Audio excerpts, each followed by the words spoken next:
The Local Show, sponsored by Victory in Motion, home of knee repair, not knee replacement, on News Radio 570 WSYR, on 106.9 FM, and live everywhere on the iHeartRadio app. The Local Show features in-depth conversation with business owners, employees, and influential business leaders throughout Central New York, exploring their successes, challenges, and reasons for doing business right here in our growing community.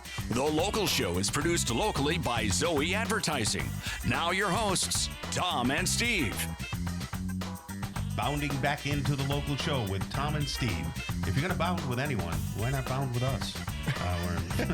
You're killing me, Tom. Whether you're listening on 570 WSYR, 106.9 FM, or you can watch us on the YouTube channel and see Steve.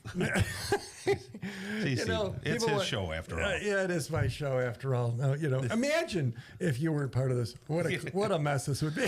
Oh, well. I know you do. And then, and guess, Tom will be working on something, and he's like, you don't know how much work it is. I really do. I really do know how much work it is, and that I couldn't possibly do it. So the show, it sounds great, not me. And the prep and the bumper music and all that stuff. Right. Well, I got to be nice to him now, folks. And by the way, nice for 5 if minutes. you want more of Tom, we can help your organization market. We do it for dozens of companies. You think, we want to be in the radio. I don't know. Do we want to whatever? Let's have a conversation. If we don't think we can help, we'll tell you.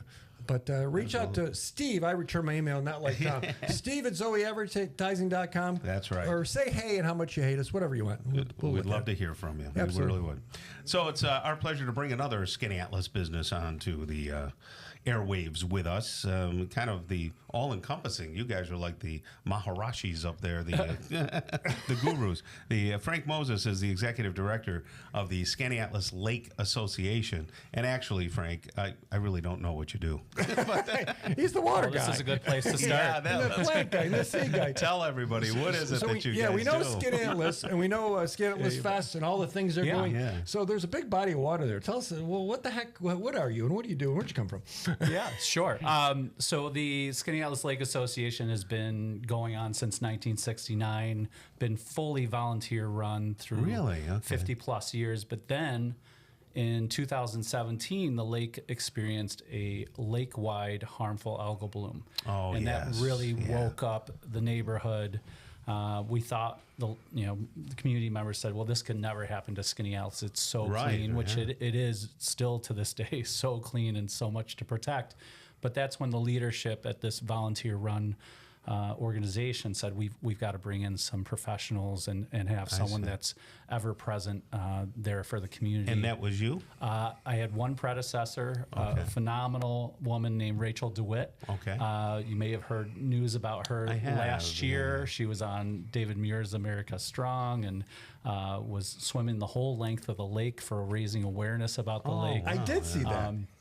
But she was in for about a year before she continued on in her education, and now she's back on our board and still helping with the cause as well. So do you have a background? Did you go to college for this? And, so I grew up on Atisco Lake in 5 minutes from Skaneateles. Had the best of both lakes growing up. Went to nursery school where our office is at St. James Episcopal Church. Isn't that in Skaneateles. And so the shorelines of Atisco, but also learned to sail, took my swim lessons, and enjoyed Skaneateles. And then went to school at Paul Smith College, studied the lakes. You can fish there, right on campus, by the way. Right at Lower St. Regis. It's beautiful, it beautiful is stunning area. up there. Yeah. But I just, the love of the lakes, I wanted to go to a school to study lakes. Did that, and then transferred to the College of Environmental Science and Forestry. Beautiful. And you graduated from there. Graduated from both places. I guess the big question is, did you hang out at the Causeway over there in Atisco when you were a kid? I fished through there. Did not hang out. Maybe had some older brother and cousins and folks like that. But yes, did the Causeway. Yeah. So what is your personal mission statement? Like, what just makes you excited and what drives you? Because you're plugged in and doing this. Yeah. So I mean, if you ever go to Skaneateles, and anybody's been there, just will marvel at the clarity of the water. Yes. It is the most beautiful thing. It's sublime to be there by the shorelines, to be recreating and paddleboarding, whatever, swimming.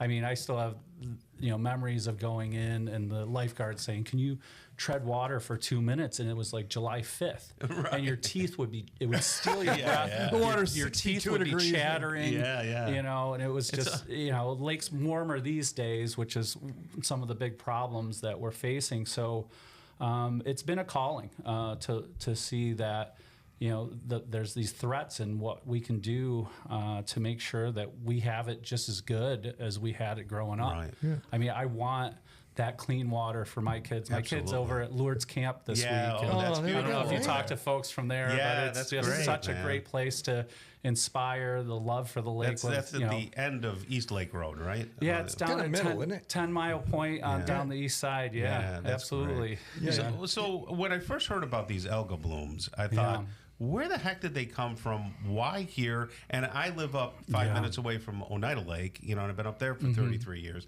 Never used to hear about these things. Yeah. Why now? Well, it's interesting. I mean, I was just reading articles. My grandfather, this is a little bit more history, was the treasurer of the Oneida Lake Association. Oh, great. Yeah. So he was a wildlife fisherman. I mean, there's a whole bunch of guys. But this was back in the 50s, and sure.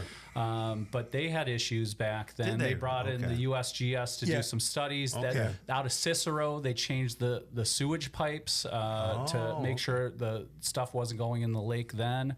But that is the question of why are we seeing algal blooms as of 2017? Why is Skaneateles Lake seeing that? Yeah. And then also explain what they are too. So it's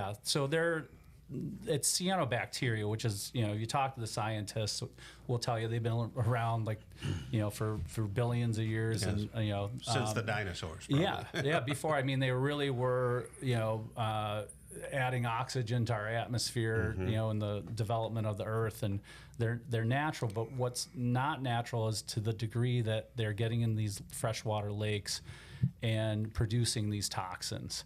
And so what's changed in the past 20 years? We've seen invasive species take a toll. If you've ever gone into Tisco or Skaneateles, and to wear your water shoes because you'll get cut up by these zebra mussels. They're like little razor blades. Now I used to have to scrape them off We're my on Lake boat. Ontario at Henderson Harbor, so I understand of what you speak. Love Henderson, The water's clear, but don't step on the bottom. You'll cut your feet. So they've got, and then there's quagga mussels. They're a little bit bigger, but they filter the water at an enormous rate. This is what I was studying back at Paul Smith's. They had come up with these, they call them toxic pseudo-feces, and that's your $50 word of the day. But they can concentrate what they're filtering, and they can also change the level of phosphorus that the algal blooms, the cyanobacteria, like to eat to make it more readily available, more yummy. So swing over to Skaneateles Lake. How do you keep it so clean? Because it's amazing. Talk to us about, that's our water source in Syracuse, yes? Yeah. Absolutely, and I'll get back into the algal blooms because it's not just the zebra mussels; it's the warming of the water. We're seeing, if you think about the green revolution with the farms starting in the 50s, there's more nutrients per acre goes into the lake there.